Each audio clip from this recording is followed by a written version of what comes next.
It's been 75 years since Soviet troops arrived at the Auschwitz-Birkenau death camp to find a horror story.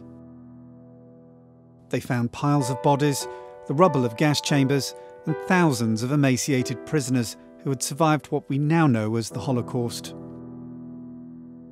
The victims, most of them Jewish, totalled over 1 million, but over the decades since the war ended, putting names to the dead has proven deeply problematic. The retreating Nazis destroyed not only the infrastructure of Auschwitz, but also the records, and most victims didn't have their names recorded by their murderers. This is where, for most of the war, overcrowded rail cars brought Jews from all over Europe to the camp. Krzysztof Antonczyk is the digital repository chief at the Auschwitz-Birkenau Museum. The selection was organized just nearby the train. SS organized the selection. All people who were too old or too young were sent to death. 80%, 90% of the new arrivals were sent to the gas chambers immediately after arrival. They had to walk 2 miles in this direction to the Birkenau gas chambers.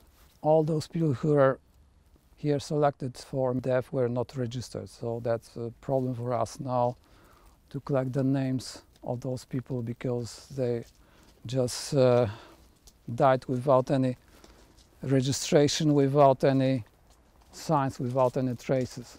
So now we are on the biggest graveyard in the world, but there are no graves, only ashes. For years, historians have been painstakingly piecing together information. These death certificates taken by the Soviets after liberation were retrieved from Russia in 1992, but the museum still only has a fraction of the original camp documentation. The surviving records have enabled researchers to identify over 60% of some 400,000 people processed and imprisoned at the camp.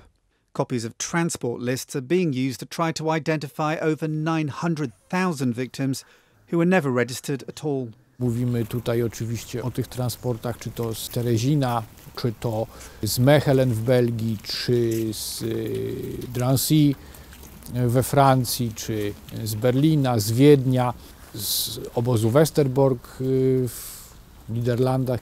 Oczywiście to jest punkt wyjścia, bo wiadomo, że na tych listach nie ma informacji, żadnych informacji, co się z tymi ludźmi stało. Wiemy oczywiście, że zostali przywiezieni.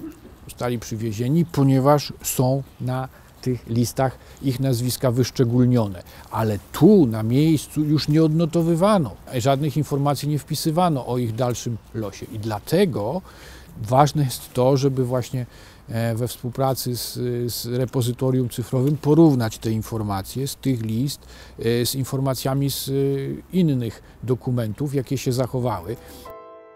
Every possible resource is being used, whether it's the names on thousands of suitcases left behind by the dead, survivor stories and family testimonies, or even graffiti left by former prisoners on camp walls. Everything is fed into the Auschwitz-Birkenau digital repository and cross-referenced to try and establish who was here. But there remain large gaps. We have the so-called train tickets for Greek Jews, 30,000 small cards, which is like a proof of the fact that these people were deported. More than 50,000 Greek Jews were deported. Most of them were killed immediately after arrival. So we have these paper cards, but we don't have most of the names because there are no such a list for the Greek Jews. The same is for Hungarian Jews, Jews deported from Hungary. Just several months before liberation of the camp, they still continue this action of the mass deportation. There are 3-4 trains coming one day with thousands of the deportees from Hungary. These names are also missing, mostly.